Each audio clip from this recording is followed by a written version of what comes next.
Hello and welcome. This is going to be a different kind of video. It's not a flip through, but it's going to be more of my thought process, and I want to talk about sketchbooks just as a sort of how they've impacted me, what they mean to me, my thought process on what I do with them and how I go about them, because there's a lot of books that I don't share with people, and there's a lot of art that will never be seen. And there's a lot of stuff that I kind of want to show but never got a dedicated video to. And like, for example, this is one of the big 600-page books that I got, that I started, and it was going to be chronicling the journey I have in the video game Elden Ring, and I was going to draw each part of the game and my progression through it, and kind of give you a sneak peek in there. Let's see. So when I was playing the game, I was a confessor. So I kind of went over my character build in the beginning, dedicated some stats and stuff to this page, and just kind of figuring out what the vibe was going to be for the journal. And then this is a big book, so I'm gonna have to zoom out a lot. You can see like what I was thinking for this. I was gonna do a whole illustrated thing. Obviously there was a lot of work for each part, you know, like the beginning section, a little bit about the lore, you know, what was going on, items that I got, stuff like that, the first boss here, the Scion, the Chapel of Anticipation, all that stuff. And then here's when I met Torrent after I died at the chapel. So the whole point of this book was just to keep track of my progress through the game. And I never wanted to share it with anyone because it was kind of a dumb thing to do, you know, like, one, it was really not easy to keep track of everything that I was doing in the game. I was playing the game, and then I would stop when I wasn't playing the game, which was, you know, very seldom. I would draw kind of the adventuring that I was doing. Here's where I met Kale for the first time. And, you know, stuff like that. I have like 600 pages of this, where I was just going through all the little dungeon areas and the enemies I was meeting there when I met Melina for the first time. You know, it just, this whole book is just like this, you know. So this book was just, this is kind of what one sketchbook was for me, you know, was just going through that kind of stuff.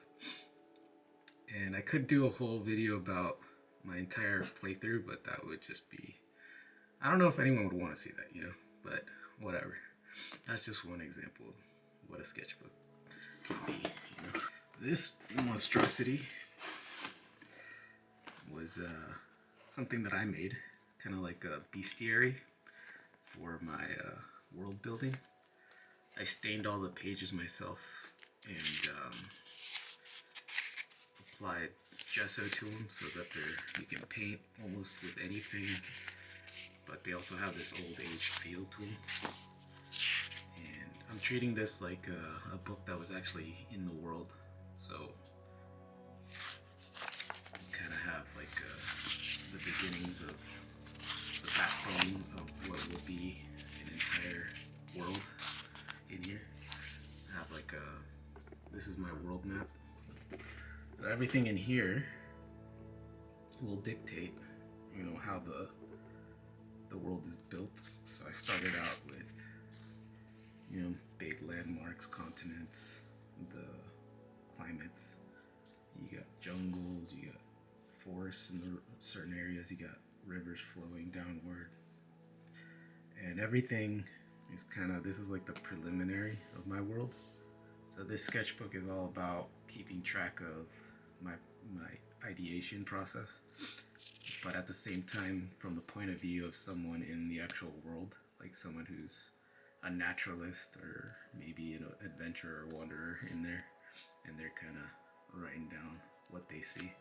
So it'll be from their point of view, but I'm gonna illustrate it to kind of keep the concept phase, the blue sky phase. Um, this is just how I'm gonna do it, and so this whole book is gonna be dedicated to that.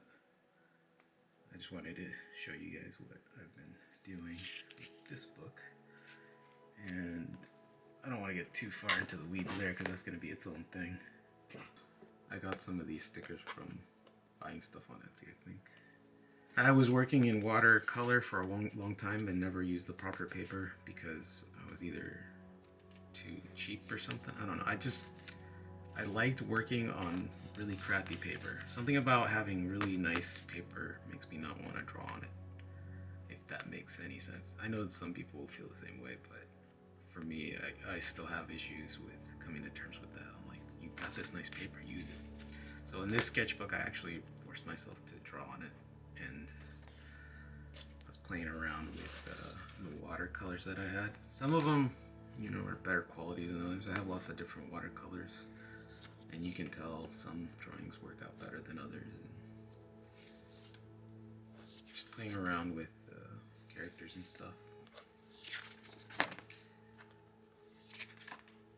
Yeah, I was really into pen and ink too at the same time. Experimenting with different ink.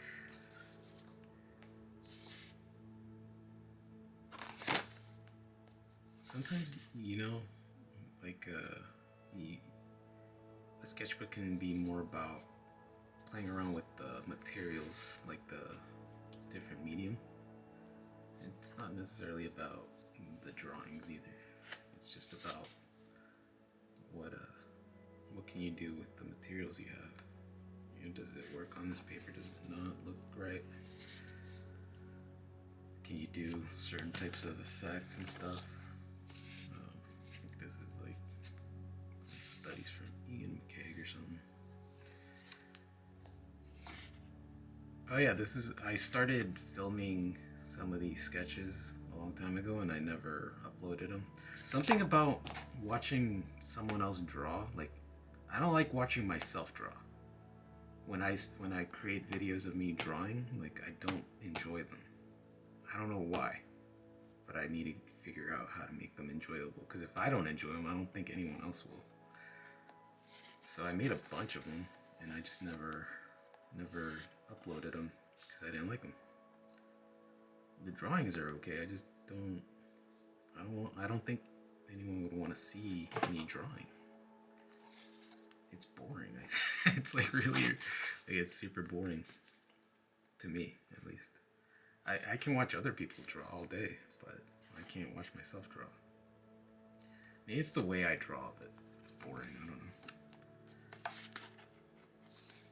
Yeah, a lot of these drawings were here. I was like playing around with doodling techniques, where you just let your mind wander, kind of like you're not actively trying to draw a specific thing. It's just kind of noodling, like you would do in school, I remember I used to do that a lot in school. I would just noodle, just kind of do these kinds of sketching doodles, and I would get crazy with them. Because you're in school, you have all this free time. You're usually not paying attention. Sometimes there's a lot of off time where you're not doing anything. So I would just do that all day, And eventually, I was like, I need to actually draw something that makes sense. But I still enjoy noodling around. Sometimes a doodle can turn into something. I turned this doodle into a nest, I think. And then I started drawing with just one type of ink. And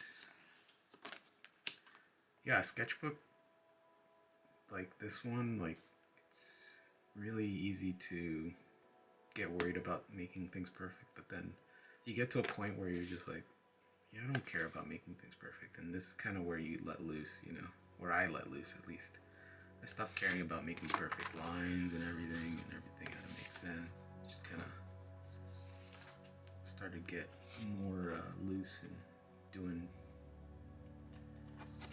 stuff a little bit more free flowy.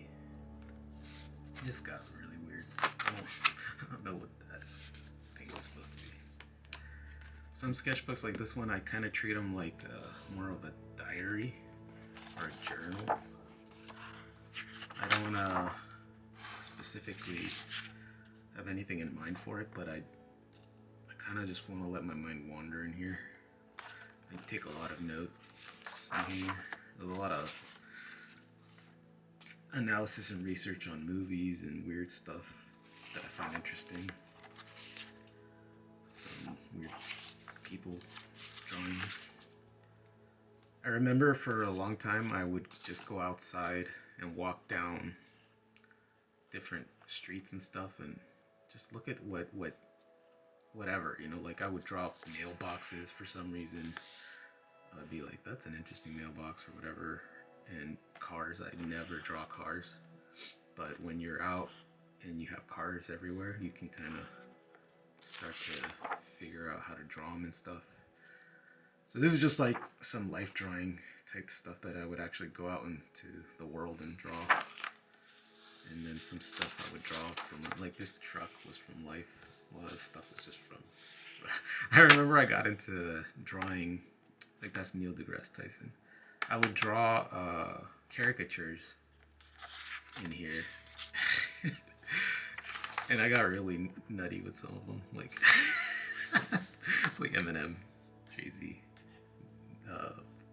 something Morgan Freeman, yeah. And then more stuff from life. Ian McKellen, I think that's Tom Hanks, Arnold, Jodie Foster, I think. I don't know. I was drawing a lot of these caricatures. Is something about when I draw someone for like actually trying to draw them like the way they are, that's hard. But when I exaggerate their features, it almost looks normal. If that makes any sense. Like it's weird. It's hard to explain. Like I would exaggerate the shape just enough that it wasn't full-on caricature, but it also wasn't realistic either. So it was like somewhere in between caricature and realism. It was really fun to do. And I drew these really quick. Like it didn't take too long to draw them. So that's kind of nowadays. If I actually want to draw a portrait of any kind, it would take a lot longer for some reason. But when I do them this way, I get the essence of the person quicker, and it's less fuss. So I kind of want to redo like more of these, or do more of these in the future. I think I miss doing these. These were fun. Oh man. I think that's Leonardo DiCaprio, and that's what's his name? Frank. I forget his name. Franco? Something Franco. That's that guy from Twilight. I forget his name. Taylor Lautner. Michael Cera and Juno. Oh my god, I forget her name too. His name now, I guess. Whatever. Yeah, I did a bunch of these in here. I love looking back at these because they were so carefree, you know, back in those days. I really had fun drawing these, and they're just garbage, but it's almost like I get the same feeling that when I watched caricature artists at theme parks. Like this is kind of like it kind of got me into drawing. Like it made me want to draw. So when I see these, it makes me want to draw. More, you can tell who that is. George Bush. W. Mr. Bean, Snoop, what's his name? Get Your Nightmares guy. Will Ferrell, Anderson Cooper. Yeah. See, I know who they are. And that's Bieber, Sam Jackson, Chappelle. Clint Eastwood, Human Being,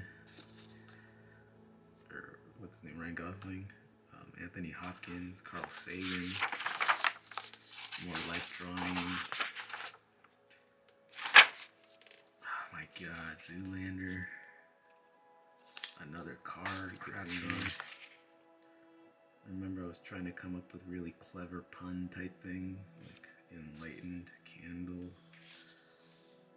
pros, I don't know, ice cream, bottle, like a bottle. Yeah, there's really stupid stuff. Like 9-inch nails that aren't 9-inch long. Yeah, it's fun to look at these. I like that one, grass. Because grass. Okay. It's unfortunate, but I was drawing a lot of like fan art in here, I think. Or just my own versions of established characters and stuff. This was a Bobby Chew type inspired stuff, and I was really into listening to his podcast or whatever. That just made me want to draw. He was like very enthusiastic about drawing, and back then I had a lot more free time to just come up with stuff and draw. This is weird. I remember I'd seen an X-Files episode where there was some kind of a lizard, and like it was somehow merged with a rock or something. Like it was a weird anomaly type situation. So I drew a bunch of animals in this way. They were just kind of being encapsulated by almost like other dimensional objects, like spheres and cubes and stuff. I kind of was playing around with that, like what if a shark suddenly got merged with some interdimensional object, kind of like isohedron or something. And then that evolved into making weird animals that are embedded in shapes. Playing around with stuff like that. I remember back then my mind used to go crazy with this stuff. Just coming up with the most ridiculous things. And the drawings are super scratchy, you know, they're not very well done, but I like the exploration, the ideation, I like that carefree aspect. Here I was doing thumbnailing for different compositions and stuff, and I come up with ideas for final drawings that I did digitally back then. Yeah, I was really enjoying this tone paper. I was doing some storyboarding here. Yeah. Armor study here. This is when I started to realize like the potential of tone paper. I was like, oh man, you can get some really cool looking effects with colored pencil and stuff. But I only played around with it for a little bit. I didn't really get too in the weeds with it in this one.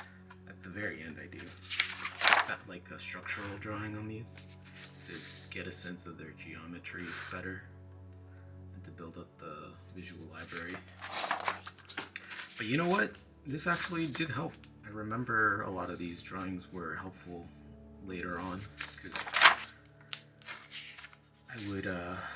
I found it easier to kind of draw these animals from imagination once I had dedicated entire pages to them. Just each one was its own little project, like trying to memorize how a camel looks and stuff. Because otherwise, if I had never done this, like I would still be struggling. Like, what is a shark? How is a shark built? What are the differentiating factors between other sharks and stuff like that? Where I kind of think how I think about animals now, which is more about like silhouette and stylizing a little bit, like coming up with interesting looking animals instead of, because like there's this thing where I don't like drawing things just realistically anymore. I kind of want to push the forms more and create more appealing designs based off of my knowledge of animals. And I think at some point I kind of get tired of just drawing things from reference and stuff and start letting my mind come up with stuff, putting them in weird situations they don't belong in, like a raccoon knight, an eagle knight, a turtle in a spacesuit. These are upside down for some reason. Yeah, I was doing a lot of animal knights. That's pretty crazy. Go wounded, battle, boar. And then a western bear there. And some sketchbooks, like I really took the time on some of them, you know, like some sketchbooks every page was a finished piece.